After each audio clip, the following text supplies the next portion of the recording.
రెండు తెలుగు రాష్ట్రాలలో మొట్టమొదటి factory outlet jewellery shop Mukunda jewelleries.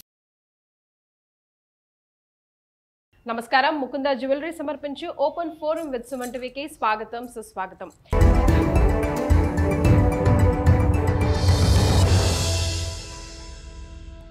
ఇవాళ ఓపెన్ ఫోరంలో మనం డిస్కస్ చేయబోయే టాపిక్ మిడిల్ క్లాస్ ఫ్యామిలీస్లో ఆర్థిక సమస్యలు. ఉన్న దాంట్లో సర్దుకుపోవడం ఎలా, జీవితం అనే ఈ సక్సెస్ఫుల్ నావాన్ని ఎలా ఈదుకుంటూ పోవడం. సో వీటికి చక్కటి సమాధానాలు తెలియజేయడానికి మనతో పాటు రమారావి అమ్మగారు ఉన్నారు. నమస్తే అమ్మా. నమస్తే అమ్మా. So as you can see కొంతమంది ప్రేక్షకులు గెస్ట్లు వెల్కమ్ టు స్టూడియో అండి అందరికీ. So they are going to shoot a questions at us. So మీ డైరెక్ట్ ఆన్సర్ కోసం దే ఆర్ వెయిటింగ్. తద్వారా సుమన్ టీవీ ప్రేక్షకులందరూ కూడా.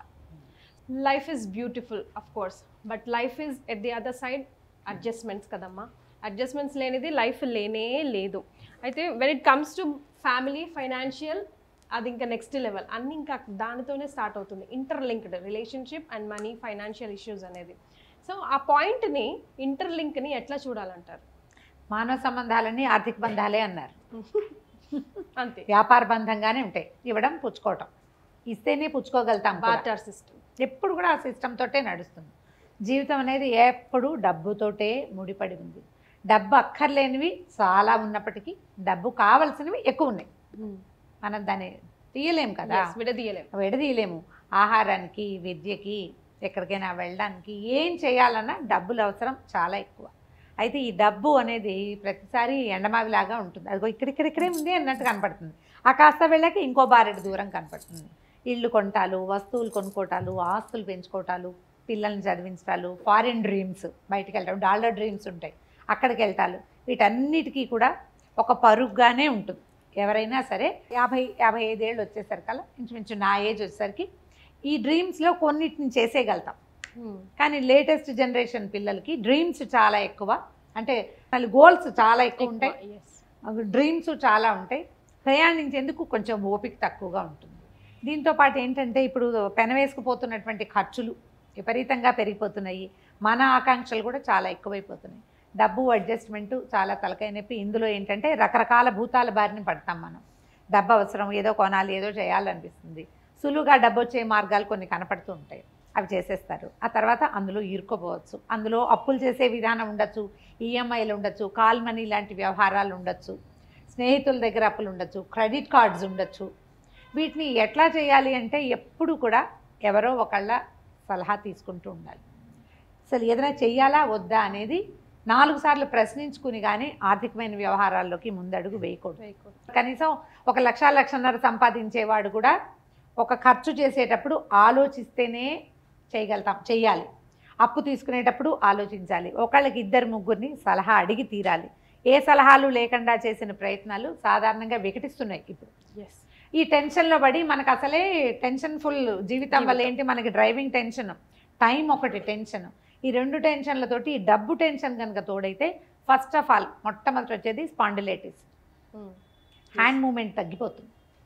డబ్బు భలే బిగదీసేస్తుంది వెన్నుని. మీరు గమనించండి, ఏ డాక్టర్ని అడిగినా కూడా మీకు ఆర్థిక సమస్యలు ఉన్నాయా అని అడుగుతారు ఫస్ట్. స్పాండిలైటిస్కి ప్రధాన కారణం డబ్బు సమస్యలు. అవి మానసికంగా మనని వెన్ను పట్టేస్తుంది. మన వెన్నే కదా మనకు ఆధారము. డబ్బులు అక్కడ పట్టేస్తాయి. డబ్బు సమస్య లేకుండా ఉండాలంటే కొంచెం ఆకాంక్షలని, పెద్ద వాటిని కాకుండా చిన్నవి పెట్టుకోవటం, వాటిని చిన్నగా కట్ చేయటం, గోల్స్ పెట్టుకుని ఈ సంవత్సరం ఇది, వచ్చే సంవత్సరం అది, అలా వెళ్ళాలి. కాకపోతే ఇప్పుడున్న సమాజంలో ఏంటంటే మొత్తం అన్నీ ఒకేసారి కావాలనిపిస్తుంది. చుట్టుపక్కల సమాజం పరిగెత్తేస్తుంది, మనం ర్యాబిట్ రేస్ లాగా ఉంటుంది. అది కొంచెం కష్టం. సో ఈ వర్డ్ వచ్చింది కాబట్టి వాళ్ళకి వదిలేస్తే మళ్ళీ మీరు నాకు దొరకరు. So I want to know, మీరు ఈ స్టేట్మెంట్ని ఎలా సపోర్ట్ చేస్తారని. లైక్ ఎంత ఉంటే అంతే ఆలోచించాలి, అంతకు మించి ఆలోచించకూడదు అంటారు. అది కరెక్టేనా? Would you support that line? అంటే మనం వేతన జీవిన, మనం ఎట్లా, మనకి ఉద్యోగం ఉందా, వ్యాపారం ఉందా, దీన్ని బట్టి మన ఐడియాలజీ ఉండాలి. నీకు ఉద్యోగం ఉందంటే ఎంత ఉద్యోగం ఉంటుంది? ఖచ్చితంగా నెల తిరిగేసరికి ఇంత వస్తుంది, ఇంత కట్ అవుతుంది, మనకు తెలుసు కదా. మన కాగితం మనకి కనపడుతూనే ఉంటుంది, మన అకౌంట్లో మనకు కనిపిస్తుంది. దీన్ని బట్టి మన ఐడియాలజీ ఉండాలి. అప్పుడు మనం రెండో సంపాదన కానీ, స్పౌస్ తోటి సంపాదింపజేయటం కానీ, ఏదైనా చిన్న కుటీర పరిశ్రమ కానీ ఏదైనా పెట్టుకుంటే మనకి డబ్బు వచ్చే మార్గం ఉంటే ఐడియాలజీ పెంచుకోవచ్చు. వ్యాపారాలు ఉన్నాయనుకో, వీళ్ళకి ఎంత ఉంటే అంతే అన్న మాట ఉండదు. ఎందుకంటే వ్యాపారం ఎక్స్టెండ్ చేసేందుకు అవకాశం ఉంటుంది. వేతన జీవులకి ఎప్పుడూ అవకాశం తక్కువే ఉంటుంది, తక్కువగానే ఉంటుంది. వీళ్ళకి అంత పరిగెత్తేందుకు ఛాన్స్ మాత్రం ఆర్థిక స్థితి రాదు. దీనికి ఏం చేయాలి? భార్యాభర్త ఇద్దరూ సంపాదించాలి. అప్పుడు కూడా వీళ్ళు రెక్కలు విరిచేస్తాము అంటే కుదరదు, పూర్తిగా విప్పడానికి అవకాశం ఉండదు.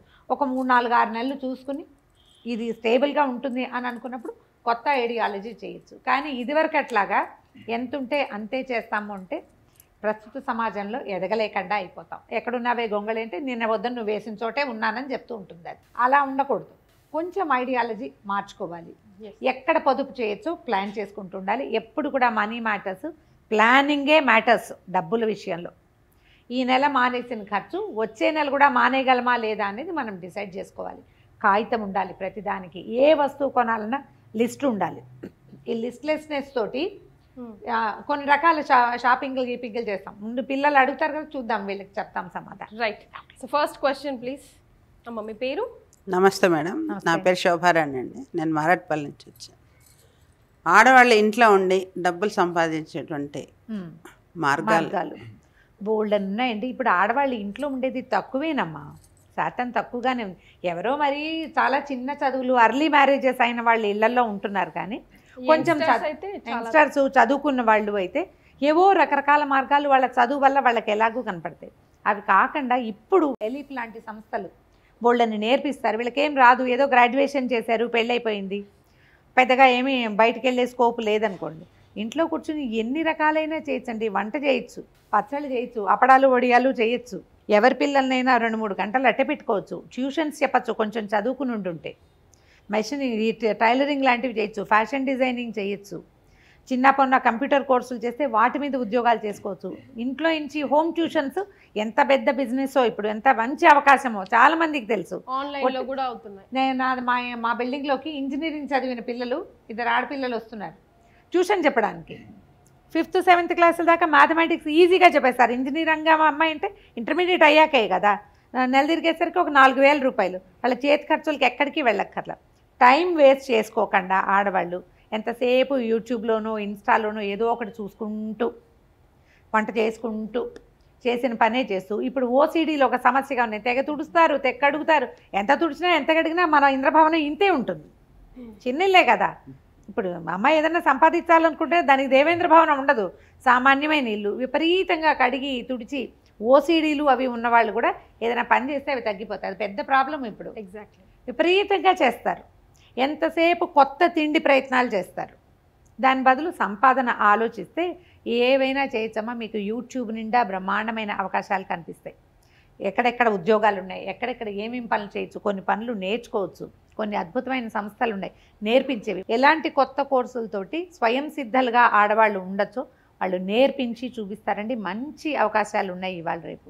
ఇంట్లో కూర్చోవద్దు, నేను ఇంట్లోనే ఉంటాను, నాకు ఉండటమే ఇష్టం అనేవాళ్ళు మగవాళ్ళని కాల్చుకు తినేస్తారు. పైగా మీరు ఇండిపెండెంట్గా ఉండే అవకాశం ఉన్నప్పుడు ఎందుకు డిపెండెన్సీలోకి వెళ్ళాలి అనిపిస్తుంది నాకు. మీరు ఇంకోటి ఏదైనా చేసుకుంటారు, ఇంట్లో పని చేసుకుంటారు, ఎవరికైనా సహాయం చేస్తారంటే అదేం చేయటం లేదు. ఫ్యామిలీ సొసైటీ చాలా చిన్నది. ఫ్యామిలీలో పెద్దవాళ్ళని చూడాల్సిన వాళ్ళు కొంతమంది ఉంటారు కదండి. అత్తగారులో, మావగారులో, ఇళ్లల్లో పెద్దవాళ్ళు ఉండిపోతారు, వాళ్ళని చూసుకోవాలి. పిల్లలు వెంటనే పిల్లలైతే పిల్లల్ని చూడాలి.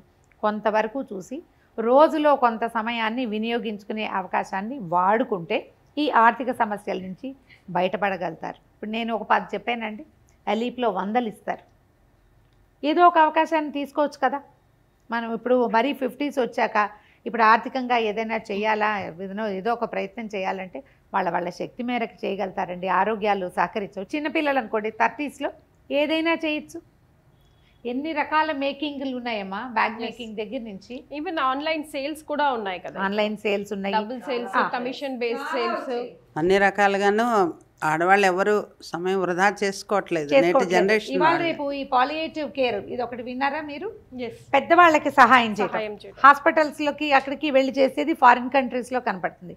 మనమే ఇంట్లో ఖాళీగా ఉన్నాం, మధ్యాహ్నం కాస్త ఖాళీగా ఉంటాం, పక్కింట్లో వెనకింట్లో ఎవరైనా పెద్దవాళ్ళు ఉంటే వాళ్ళకి వెళ్ళి సహాయం చేసి వాళ్ళ దగ్గర నుంచి కూడా మీరు మనీ ఎర్న్ చేయొచ్చు.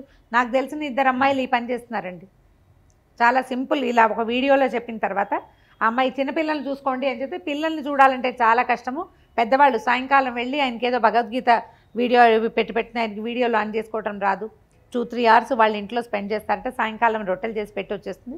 పిల్లలు ట్యూషన్కి వెళ్ళిన 2 hours ఆ అమ్మాయి వాళ్ళతో స్పెండ్ చేస్తుంది. వాళ్ళ అబ్బాయి అమెరికా నుంచి 4,000 పంపిస్తారట ప్రతి నెల అమ్మాయికి. మీ పిల్లల్ని నేను చదివిస్తానమ్మా, మంచి స్కూల్లో చేర్పించండి, సంవత్సరానికి ఇంతని డబ్బులు పంపిస్తాను, మా నాన్నని మాత్రం చూసుకోండి.